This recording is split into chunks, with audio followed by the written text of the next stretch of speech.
दोस्तों, इस वीडियो में 6 बढ़िया कंपनीज को डिस्कस करेंगे जिनके Q2 के रिजल्ट काफ़ी शानदार देखने को मिले हैं। उसके अलावा मार्केट की बात करें तो मार्केट में अभी काफ़ी डर का माहौल बना हुआ है और काफ़ी प्रेशर देखने को मिल रहा है। निफ्टी 50 में पिछले एक हफ्ते में 0.90% की गिरावट देखने को मिली है और भी वेरियस सेक्टर्स में 2% से ज़्यादा गिरावट हुई है लास्ट एक हफ्ते में और मैक्सिमम लोगों के पोर्टफोलियो की बैंड बजी हुई है। दोस्तों, साल 2020 से 2025 के बीच में मार्केट में काफ़ी शार्प तेजी देखने को मिली थी, खासकर स्मॉल कैप और मिड कैप कंपनीज में, और उनकी वैल्यूएशन भी काफ़ी ज़्यादा हो गई थी। इसी कारण भी मार्केट में थोड़ी स्लो मूवमेंट हो रही है और पहले FIS भर भर कर इंडियन मार्केट में खरीदारी करते थे, लेकिन अभी ग्लोबल टेंशन्स के चलते और हाई वैल्यूएशन के कारण वो अपना पैसा चीप मार्केट लाइक चाइना और जापान में भी शिफ्ट कर रहे हैं और 2025 में करोड़ों की सेलिंग वो ऑलरेडी कर चुके हैं। और ऐसे टाइम पर बहुत से लोग अपना पैसा सेफ एसेट्स में लगाना पसंद करते हैं, जैसे कि बॉन्ड्स, FDs एक्सेट्रा। बात करें गोल्ड की तो गोल्ड के प्राइसेस में ऑलरेडी काफ़ी तेजी देखने को मिल चुकी है, क्योंकि जब भी मार्केट खराब परफॉर्म करता है, ग्लोबल टेंशन्स बढ़ जाती है, तब गोल्ड और सिल्वर की डिमांड इंक्रीज होते हुए देखने को मिलती है। लेकिन काफ़ी रैली होने के बाद में गोल्ड और सिल्वर में हमें प्रॉफिट बुकिंग देखने को मिली है। देखिए, मार्केट में उतार चढ़ाव, ग्लोबल टेंशन्स ये सब चलते ही रहता है, लेकिन कौन से टाइम पर हमें क्या डिसीजन लेना है ये हमें धीरे धीरे एक्सपीरियंस होने के बाद में समझ आता है। तो चलिए अब वीडियो को शुरू करते हैं। लेकिन ये वीडियो जस्ट फॉर एजुकेशनल और इन्फॉर्मेशन पर्पस के लिए ही बनाया है, कोई रिकमेंडेशन नहीं है। पहली कंपनी है पैरादीप फॉस्फेट्स लिमिटेड। इस कंपनी के रिजल्ट काफ़ी अच्छे देखने को मिले हैं। सेल्स इनकी ईयर ऑन ईयर 4,619 करोड़ से इंक्रीज होकर 6,872 करोड़ की हुई है, जो 49% का जंप है और क्वार्टरली बेसिस पर भी सेल्स में कंपनी के जंप हुआ है। बात करें नेट प्रॉफिट की तो net profit year on year 255 crore से बढ़कर 342 करोड़ के हुए हैं, जो 34% का अच्छा जंप है। अभी सेल्स के कंपैरिजन में नेट प्रॉफिट में इनके थोड़ा कम जंप हुआ है, क्योंकि ईयर ऑन ईयर इनके ऑपरेटिंग प्रॉफिट मार्जिन 11% से कम होकर 10% के हुए हैं। बात करें कंपनी की शेयर होल्डिंग की तो इसमें प्रोमोटर्स ने अपना स्टेक 56.04% से बढ़ाकर 57.20% किया है, जो कि अच्छी बात है। और FIS ने भी अपना स्टेक 13.97% से 15.01% किया है और FIS तो काफ़ी लंबे समय से इसमें अपना स्टेक बढ़ा रहे हैं, जिससे पता लगता है कि वो लोग इस कंपनी को लेकर काफ़ी पॉजिटिव है। वहीं पर DIS का स्टेक इसमें थोड़ा कम होते हुए देखने को मिला है। 18.18% से उन्होंने होल्डिंग्स को 14.56% किया है। इस कंपनी में दोस्तों 25-26% की करेक्शन देखने को मिली थी और वैल्यूएशन भी इसकी पहले से डाउन हो चुकी है। 75 के PE रेशियो से ये अभी 12-13 के PE पर आ चुका है। इस कंपनी के बिजनेस मॉडल को देखें तो ये कंपनी नॉन यूरिया फर्टिलाइजर्स की मैन्युफैक्चरिंग का काम करती है, जो second largest private sector phosphatic company है। और इस कंपनी के प्रोडक्ट जय किसान और नवरत्न के नाम से जाने जाते हैं और इंडिया में इस कंपनी के अराउंड 15 स्टेट्स में स्ट्रॉन्ग प्रेजेंस है और 22 रीजनल ऑफिसर्स है। फिर नेक्स्ट कंपनी है एवलॉन टेक्नोलॉजीज लिमिटेड।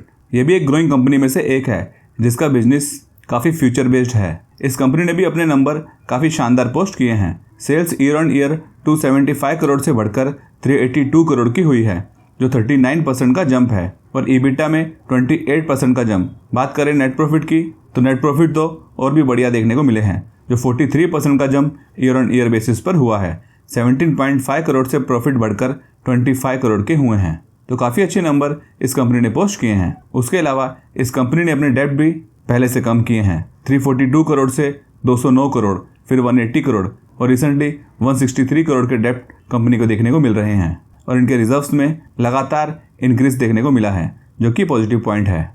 उसके अलावा प्रोमोटर्स का इसमें 44.46% का स्टेक है और FIS ने इस कंपनी में अपना स्टेक इंक्रीज किया है। 8.67% से उन्होंने अपनी होल्डिंग्स को 10.04% कर दिया है और पिछले 1-1.5 साल से वो लोग लगातार इसमें अपना स्टेक बढ़ा रहे हैं। वहीं पर DIS ने भी पिछले 3 क्वार्टर से इसमें अपनी होल्डिंग्स को बढ़ाया है।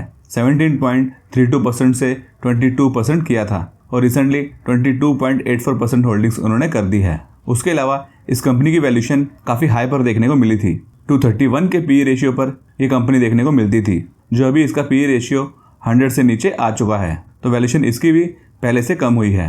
दोस्तों, इस कंपनी का business PCB design, metals, sheet, metal fabrication, cable assembly, wire harnesses, transformers, injection moulded plastics, और भी वेरियस सेगमेंट में देखने को मिलता है और इनकी 14 मैन्युफैक्चरिंग यूनिट्स है अक्रॉस यूएसए एंड इंडिया। उसके अलावा ये कंपनी 30% से भी ज़्यादा ग्रोथ एक्सपेक्ट कर रही है अगले 3 से 5 सालों में, जो इनका अपना रेवेन्यू को डबल करने का एम है अगले 3 सालों में। और फिर ये अपने मैन्युफैक्चरिंग प्लांट्स को भी एक्सपैंड कर रही है चेन्नई में to focus on large scale big box builds. तो काफ़ी अच्छा डाटा इस कंपनी का देखने को मिलता है। अगली कंपनी की बात करें तो ये है आरती इंडस्ट्रीज लिमिटेड। दोस्तों पिछले 3-4 सालों से ये कंपनी हमें अंडर परफॉर्म करते हुए देखने को मिली है। इसके रिजल्ट अभी काफ़ी अच्छे देखने को मिले हैं। Sales year on year 1628 crore से बढ़कर 2100 करोड़ की हुई है, जो 29% का जंप है।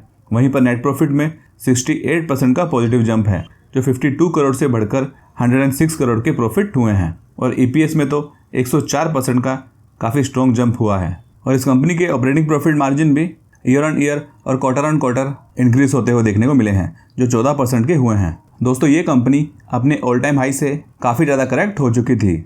बात करें इसके शेयर होल्डिंग की तो प्रोमोटर्स का इसमें 42.18% का स्टेक है और एफआईएस और डीएस ने इसमें अपना कुछ स्टेक घटाया है। दोस्तों इस कंपनी की केमिकल सेगमेंट में काफ़ी स्ट्रॉन्ग प्रेजेंस है, जो ये speciality chemicals, agrochemicals, dyes, pigments, printing inks, pharmaceutical intermediates, polymer and additives और भी वेरियस केमिकल्स मैन्युफैक्चरिंग करती है। और इनकी काफ़ी स्ट्रॉन्ग मार्केट पोजीशन है इन एनसीबी बेस्ड स्पेशलिटी केमिकल्स में। और इनके काफ़ी सारे प्रोजेक्ट्स और ऑनगोइंग एक्सपेंशन के ऊपर काम भी चल रहा है, जो कि बढ़िया बात है। अगली कंपनी है जीनस पावर इंफ्रास्ट्रक्चर लिमिटेड। दोस्तों इस कंपनी ने भी अपने नंबर बहुत ही अच्छे पोस्ट किए हैं।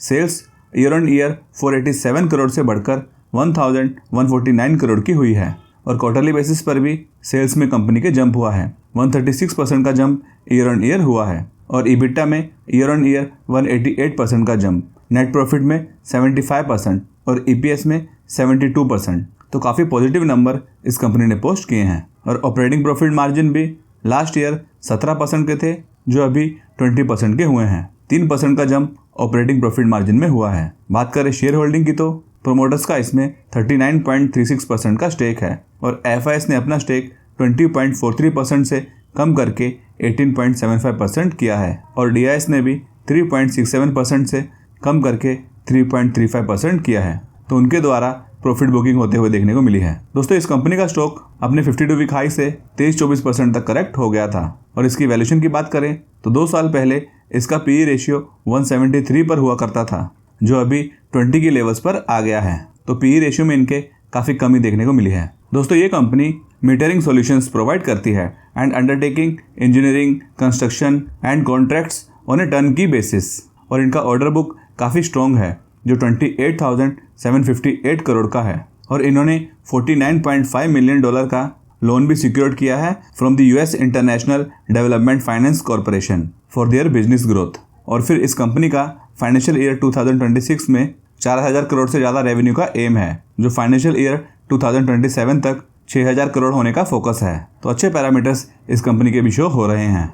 नेक्स्ट कंपनी है केपी एनर्जी लिमिटेड। ये भी काफ़ी बढ़िया कंपनी है, जिसके रिजल्ट काफ़ी पॉजिटिव देखने को मिले हैं। Sales year on year 199 crore से बढ़कर 301 करोड़ की देखने को मिली है, जो 51% का जंप है और नेट प्रॉफिट 44% के साथ में इंक्रीज हुए हैं ईयर ऑन ईयर बेसिस पर। 24.9 करोड़ से बढ़कर 35.9 करोड़ के हुए हैं और ईबिटा में भी 64% का जंप और ईपीएस में 44%। दोस्तों इस कंपनी में 52 वीक हाई से 35% तक करेक्शन देखने को मिली थी और फिर पीई रेशियो भी इसका 66 की लेवल से डाउन होकर 20 के लेवल्स पर आ चुका है। तो इस कंपनी की भी वैल्यूएशन कम होते हुए दिखाई दे रही है। इस कंपनी का शेयर होल्डिंग का डाटा देखें तो प्रोमोटर्स का इसमें 44.88% का स्टेक है और एफआईएस ने इस कंपनी में अपना थोड़ा स्टेक कम किया है, 0.63% से उन्होंने 0.49% कर दिया है। वहीं पर डीआईएस ने 0.98% से अपनी होल्डिंग्स को 1.04% किया है। उसके अलावा दोस्तों इस कंपनी के फ्यूचर के प्लान काफ़ी पॉजिटिव देखने को मिलते हैं। इस कंपनी का रिन्यूएबल एनर्जी का एम 10 गीगावाट कैपेसिटी का है बाय 2030 और फिर ये कंपनी न्यू सेक्टर्स और न्यू टेक्नोलॉजीज के ऊपर भी अपने बिजनेस को एक्सपांड कर रही है, जैसे कि green hydrogen projects, battery energy storage systems, offshore wind projects और फ्लोटिंग सोलर प्रोजेक्ट्स। और काफ़ी सारे ऑर्डर्स भी इस कंपनी को ऑलरेडी मिल चुके हैं। फिर अगली कंपनी है इंटरआर्क बिल्डिंग सॉल्यूशंस लिमिटेड। इस कंपनी के रिजल्ट की बात करें तो सेल्स में ईयर ऑन ईयर 52% का अच्छा जंप हुआ है और नेट प्रॉफिट में 56% का जंप हुआ है। 20.7 करोड़ से प्रॉफिट इंक्रीज होकर 32.3 करोड़ के हुए हैं। वहीं पर EBITDA में भी 65% का अच्छा जंप हुआ है और EPS में 55% का जंप हुआ है। तो इस कंपनी के भी नंबर काफ़ी अच्छे देखने को मिलते हैं। उसके अलावा FIS ने इसमें अपना स्टेक इंक्रीज भी किया है। 5.67% से उन्होंने अपनी होल्डिंग्स को 5.81% किया है। वहीं पर DIS का इसमें कोई चेंजेस नहीं हुआ है। 6.97% की उनकी होल्डिंग्स है और प्रोमोटर्स का भी इसमें 59.44% का पॉजिटिव स्टेक है। उसके अलावा बोरिंग्स को भी इस कंपनी ने ना के बराबर कर दिया है। पहले इनकी बोरिंग्स 18 करोड़ की थी, फिर 13 करोड़ की हुई, फिर 20 करोड़ और कम होते होते 11 करोड़ की रह गई है। उसके साथ में रिजर्व्स भी इनके लगातार बढ़ते हुए देखने को मिले हैं। दोस्तों, ये कंपनी 1983 से बिजनेस कर रही है, जो टन की pre engineered steel construction solutions offer करती है, जिसका इंडिया में 6% के पास में मार्केट शेयर है और फाइनेंशियल ईयर 24 में कंपनी का मार्केट शेयर 6.1% से बढ़कर 6.5% का हुआ था, जो एक अच्छा पॉइंट है। उसके अलावा इनका ऑर्डर बुक भी काफ़ी अच्छा है, जो 1695 करोड़ का है और फाइनेंशियल ईयर 2025 में इस कंपनी को 600 करोड़ से भी ज़्यादा ऑर्डर मिले हैं, जो 90 करोड़ का कॉन्ट्रैक्ट इन्हें मिला था फ्रॉम रुंगता माइंस और 80 करोड़ का कॉन्ट्रैक्ट मिला था फ्रॉम एथर एनर्जी और फिर रिलायंस इंडस्ट्रीज़ की ओर से 114 करोड़ का ऑर्डर मिला था और एम्पिन सोलर से 60 करोड़ का ऑर्डर भी मिला था और फिर सिंगल PEB ऑर्डर मिला था इस कंपनी को, जिसकी वैल्यू अराउंड 300 करोड़ की थी, जो सिंगल लार्जेस्ट PEB ऑर्डर है in the Indian PEB industry. तो काफ़ी पॉजिटिव डाटा इस कंपनी का शो हो रहा है। तो दोस्तों, ये थी कुछ कंपनीज जिनके Q2 के रिजल्ट काफ़ी शानदार आए हैं। आपकी इन कंपनीज के ऊपर क्या राय है, ये आप चाहे तो कमेंट्स में बता सकते हो। वीडियो को लाइक कर दीजिए। अगर चैनल को सब्सक्राइब नहीं किया है तो हमारे चैनल को भी जरूर सब्सक्राइब करें। Thank you for watching this video.